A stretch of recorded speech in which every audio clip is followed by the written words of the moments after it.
நம்ம இந்தியாவிலே வந்து முதல் தடவையாக தமிழில் ஒரு டாடா மோட்டார்ஸோட வெஹிக்கிள்ஸ் வந்து எப்படி செய்கிறாங்க அப்படின்னு சொல்லி லைவாக உங்களுக்காக நான் காட்ட போகிறேன். உள்ளே போய் ஒரு வண்டியை நானே செய்ய போகிறேன். அந்த வண்டி யார் வாங்க போகிறாங்கன்னு தெரியல. பட் இருந்தாலும் இது வந்து ஒரு புது அனுபவமாக இருக்க போது. அதுக்காக தான் வந்து நான் கர்நாடகா தார்வாடில் இருக்கக்கூடிய டாட்டாவோட மேனுஃபேக்சரிங் பிளான்ட்டுக்கு வந்திருக்கேன். இந்த பிளான்ட் எப்படி இருக்குன்னு உங்களை நேரில் கூட்டு வந்த மாதிரியான ஒரு அனுபவத்தை நான் கொடுக்க போகிறேன். அங்கே உள்ள போயிடலாம். இப்போ ஒரு பஸ்ஸை நீங்கள் வாங்கணும் அப்படின்னு சொல்லி முடிவு பண்ணிட்டீங்கன்னா உங்களுக்கு 2 டைப்பாக வந்து வாங்க முடியும். ஒன்று வந்து இந்த ஸ்கூலு, காலேஜ், கம்பெனி இந்த மாதிரியான யூஸுக்கு வாங்கக்கூடிய பஸ். இதை வந்து டைப் 1 அப்படின்னு சொல்லி வச்சுக்கலாம். 2வது டைப் பார்த்தீங்கன்னா ரூட் பஸ்ன்னு சொல்லக்கூடிய டவுன் பஸ்ஸு, வெளியூர்களுக்கு ஓடக்கூடிய ஸ்லீப்பர் பஸ்ஸு, இந்த மாதிரி பஸ்ஸுகளை வந்து டைப் 2 அப்படின்னு சொல்லி வச்சுக்கலாம். இந்த வீடியோவில் 2 வண்டிகளுமே எப்படி உற்பத்தி ஆகுது அப்படின்றத நான் காட்ட போகிறேன். 2 வண்டிக்குமே சேசிஸ் அப்படின்றது ஒன்று தான். ஒன்று அவங்களே பாடி கட்டி உங்கள்கிட்ட கொடுத்துருவாங்க. 2வது டைப்புக்கு வந்து நீங்கள் வாங்கி வெளியே பாடி கட்டுவீங்க.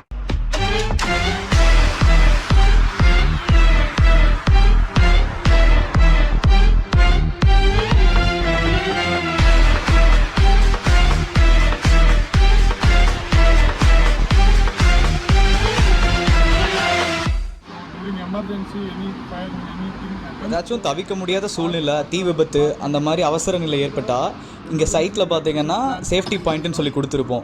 ஸோ இங்கே மொத்தம் 2 சேஃப் அசம்பிளி பாயிண்ட் இருக்குது. ஒன்று வந்து நீங்கள் பஸ் விட்டு இறங்குனீங்களே அந்த இடத்துல இருக்குது. இன்னொன்று வந்து பெயிண்ட் பூட் பக்கத்தில் இருக்குது. ஸோ ஏதாச்சும் ஒரு அவசர நிலை ஏற்பட்டால் நீங்கள் எல்லாருமே அங்கே வந்துடணும். எங்கள் டீம் உங்களை பத்திரமா பார்த்துப்பாங்க. தேவையில்லாத இரும்பு உலோகம் இந்த மாதிரியான விஷயங்கள்லாம் வந்து உருக்கி நமக்கு தேவையான பட்டா, சி செக்ஷன் இந்த மாதிரியான சேசிஸ்க்கு தேவையான இரும்பு பாகங்களாக வந்து மாற்றுவாங்க. இதெல்லாம் வந்து ஃபவுண்ட்ரி அப்படின்னு சொல்லக்கூடிய ஒரு இடத்துல வந்து நடக்கும். உற்பத்தியான பாகங்களை முன்னாடியே தயாரான இன்ஜினியரிங் டிசைனை பேஸ் பண்ணி கட்டிங், பெண்டிங், வெல்டிங் இந்த மாதிரியான பல ப்ராசஸ்களுக்கு அப்புறம் ஒரு சேசிஸாக வந்து உருவப்படுத்துகிறாங்க. ஸோ யூஆர் டைட்டிங், நீங்கள் போல்ட்டை டைட் பண்ணிருக்கீங்களா? ஆமாங்க. வண்டியோட சேசிஸ் தானே வண்டியோட சேஃப்டிக்கே பிள்ளையார் சொல்லி. வண்டியில் இருக்க கிளாம்பு, ஒயரு அதையும் நாங்கள் தான் மாட்டுவோம். ஸோ கடைசியாக வந்து இந்த போல்ட்டை டைட் பண்ணுறது மூலமாக இந்த சேசிஸ் வந்து முடிவடையுது. அதாவது இவி பஸ்ஸுக்கும் வந்து இந்த சேசிஸ் வந்து யூஸ் பண்ணுறாங்க. டீசல் வெஹிக்கிள் பஸ்ஸஸாகவும் வந்து மேக் பண்ணுறதுக்கு இந்த சேசிஸ் வந்து யூஸ் பண்ணுறாங்க. இப்போ இந்த இடத்துல பார்த்தீங்க அப்படின்னா இன்ஜினுக்கு வரக்கூடிய கூலிங் சிஸ்டம், அதாவது ரேடியேட்டர்ஸ் வந்து இந்த இடத்துல அடுக்கி வச்சிருக்கிறது உங்களுக்கு தெரியும். இதுவே எத்தனை பஸ்ஸுக்கு மாட்ட முடியும் தெரியுமா? அந்த அளவுக்கு வந்து அத்தனை ரேடியேட்டர்ஸ் இருக்குது. கிட்டத்தட்ட இதெல்லாம் அசம்பிள் பண்ணோம் அப்படின்னா எத்தனை முழு பஸ் உருவாகும் அப்படின்றத பாருங்களேன். ஸோ இங்கே இருக்கிறதெல்லாம் வந்து இன்ஜின்ஸு. ஸோ கம்ப்ளீட்டாக இன்ஜின் அட்டாச் வித் கியர் பாக்ஸோடு வந்து இங்கே இருக்கிறத வந்து உங்களுக்கு பார்க்க முடியும். கியர் ராடு முதற்கொண்டு எல்லாம் கம்ப்ளீட்டாக அசம்பிள் பண்ணியிருக்கு. இதெல்லாம் வந்து நம்ம செய்ய போகிறதில்ல, ஆல்ரெடி வந்து அசம்பிள் பண்ணி வச்சுருக்காங்க.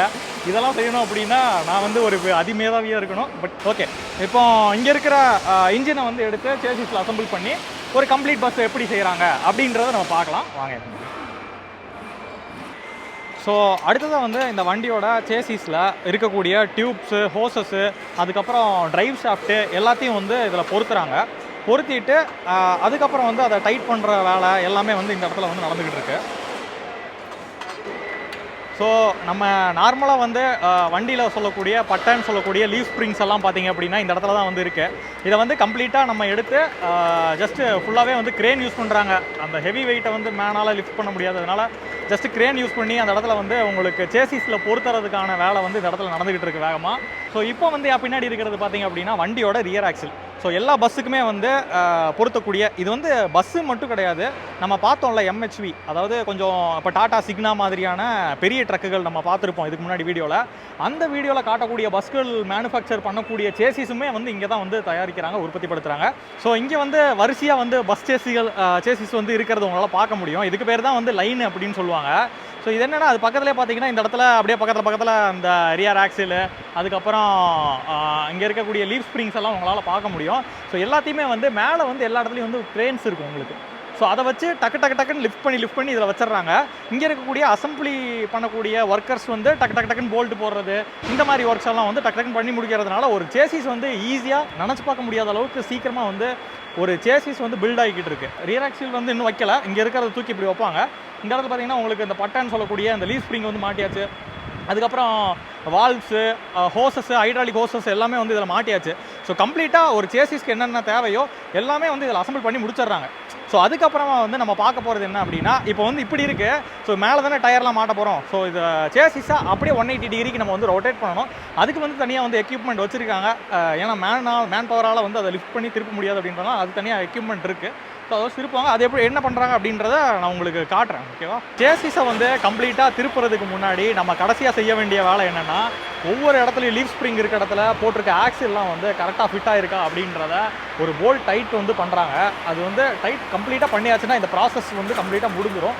ஸோ அப்போ வந்து நம்ம வந்து இந்த கம்ப்ளீட்லி கீழே வந்து அசம்பிள் பண்ண ஃப்ரேமை தலையில் வந்து திருப்பிடலாம். தலையில் கிடையாது, ஆக்சுவலாக நேராக வந்து திருப்பிடலாம்.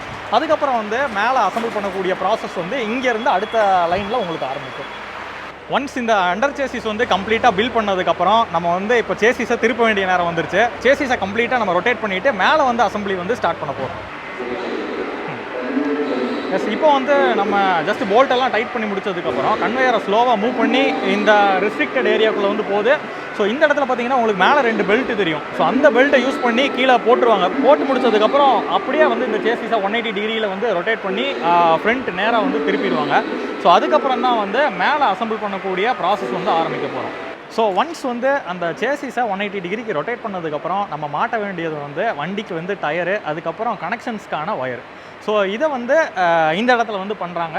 ஸோ கம்ப்ளீட்டாக ஒயரிங்கெல்லாம் வந்து இன்ஸ்டால் பண்ணிவிட்டு அதுக்கப்புறம் டயர்ஸுமே வந்து இதில் இந்த இடத்துல வந்து இன்ஸ்டால் ஆகிடுது. ஸோ டிரைவருக்கான சீட் உங்களால் பார்க்க முடியும். அதுக்கப்புறம் கம்ப்ளீட்டாக ஒயரிங் கிட் எல்லாமே வந்து பொருத்தியாச்சு இந்த சேசிஸில். ஸோ இனிமேல் வந்து வண்டி வந்து ஸ்டார்ட் பண்ணுறதுக்கு ரெடியாக இருக்குது. கம்ப்ளீட் பேட்டரி எல்லாமே மாட்டி வண்டி வந்து இப்போ வந்து நம்மளால் ரன் பண்ணுறதுக்கான கண்டிஷனில் வந்து இந்த இடத்துல இருக்குது. இந்த சேசிஸ் முடிவடைஞ்சதுக்கப்புறம் தான் உங்களுக்கு 2 விஷயம் இருக்குது. ஒன்று, நீங்கள் பஸ்ஸாகவே செஞ்சு வாங்கிடலாம். அப்படி இல்லைன்னா சேசிஸை வாங்கி நீங்கள் வெளியே பாடி கட்டலாம். ஒருவேளை நீங்கள் பஸ்ஸாகவே வாங்குறத முடிவு பண்ணிட்டீங்கன்னா உங்களுக்கு ப்ராசஸ் வந்து இதோட முடியலை. டாட்டாவோட பிளான்ட்டில் இந்த சேசிஸ் பில்ட் பண்ணுற வரைக்கும் வந்து பண்ணிடுவாங்க. இதுக்கப்புறமா மார்க்கோ போலோ அப்படின்ற கம்பெனியில் பாடி பில்ட் பண்ணுறது, சீட்ஸ் ஃபிட் பண்ணுறது, இந்த மாதிரியான விஷயங்கள்லாம் முடித்து ஒரு கம்ப்ளீட் ப்ராடக்டாக வந்து வெளியே கொடுப்பாங்க. அதனாலேயே நிறைய டாட்டாவோட ஸ்கூல் பஸ்ஸு, காலேஜ் பஸ்ஸு இதிலெல்லாம் பார்த்தீங்கன்னா சென்டரில் டாட்டாவோட லோகோ, அதுக்கப்புறம் மார்க்கோ போலோ அப்படின்ற பேரையும் வந்து நிறையா பஸ்ஸுகளில் உங்களால் பார்த்துருக்க முடியும். ஒருவேளை நீங்கள் பஸ்ஸாகவே வாங்குறீங்க அப்படின்னா இந்த மார்க்கோ போலோ கம்பெனியில் பண்ணக்கூடிய ஒவ்வொரு பாடியுமே வந்து அதில் இருக்கக்கூடிய ஸ்ட்ரக்சர்ஸ் எல்லாம் டிசைன் கால்குலேஷன்ஸ் எல்லாம் பண்ணி ஒவ்வொன்றுக்கும் கால்குலேட் பண்ணி தான் வந்து பாடியே வந்து பில்ட் பண்ணுவாங்க. அப்படிங்கும்போது அதோட குவாலிட்டி வந்து ரொம்பவே நல்லாயிருக்கும். சம்டைம்ஸ் வந்து சில பேர்த்துக்கு பட்ஜெட் வந்து கொஞ்சம் கம்மியில் முடிக்கணும் அந்த மாதிரி யோசிக்கலாம். இல்லைனா நான் ஆசைப்பட்ட மாதிரி பஸ்ஸை வந்து உருவாக்கணும் அப்படின்னு நினைக்கலாம். அந்த மாதிரி சமயங்களில் இங்கேருந்து சேசிஸ் மட்டும் வாங்கிட்டு போய் நம்மளால் வெளியே கொடுத்து பாடி பில்ட் பண்ணுறதுக்குனே கரூர், நாமக்கல் இந்த மாதிரியான ஏரியாவில் நிறைய பேர் இருக்காங்க. அங்கே வந்து பாடி பில்ட் பண்ணிட்டு தான் இருக்காங்க. இப்போவும் இந்த மாதிரி பஸ்ஸை வந்து எப்படி வெளியே கொடுத்து பாடி பில்ட் பண்ணுறாங்க அப்படின்னு நீங்கள் பார்க்கணும்னு நினச்சிங்கன்னா நீங்கள் மறக்காமல் எனக்கு கமெண்டில் சொல்லுங்கள். நான் உங்களுக்கு அந்த வீடியோவும் பண்ணுறதுக்கு ட்ரை பண்ணுறேன். ஆச்சரியப்படுற ஒரு விஷயம் என்ன அப்படின்னா, இதே சேசிஸ் பண்ணுற லைனில் உங்களுக்கு பஸ் மட்டும் தான் பண்ண முடியும்னு கிடையாது. லாரியும் பில்ட் பண்ணுறாங்க.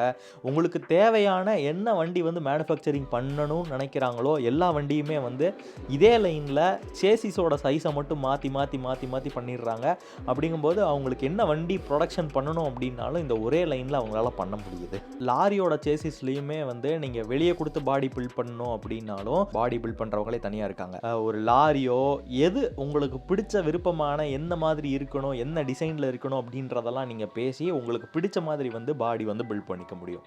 ஒரு வண்டி உற்பத்தி ஆகிறதுல என்னோட பங்களிப்பு இருக்கணும்னு சொல்லி நான் கேட்டதுக்கப்புறம் அங்கே வந்து ஒரு டாட்டா ஏஸ் உற்பத்தி ஆகிற இடத்துல டாட்டா ஏஸோட டோரு, அதுக்கப்புறம் அதில் வர ஒயரிங்ஸு, இந்த மாதிரியான விஷயங்கள்லாம் வந்து என்னால் பண்ண முடிஞ்சிச்சு இன்வால்வ் ஆகி. ஆனால் நான் பண்ணினாலும் என் கூட இருந்து அந்த இன்ஜினியர்ஸ் வந்து பார்த்துக்கிட்டாங்க. கம்ப்ளீட்டாக கரெக்டாக பண்ணுறேன்னா அப்படின்றத பார்த்து குவாலிட்டி இன்ஸ்பெக்ஷன்லாம் பண்ணி தான் வந்து அதை வெளியவே விட்டாங்க. இது வந்து உண்மையாகவே எனக்கு ஒரு புது அனுபவமாக இருந்துச்சு. எனக்கு வந்து ரொம்ப சந்தோஷம் தர்ற ஒரு விஷயமா இருந்துச்சு. நான் பண்ண ஒரு வண்டியும் வந்து வெளியே வந்து சேல்ஸுக்கு போகுது அப்படின்றது.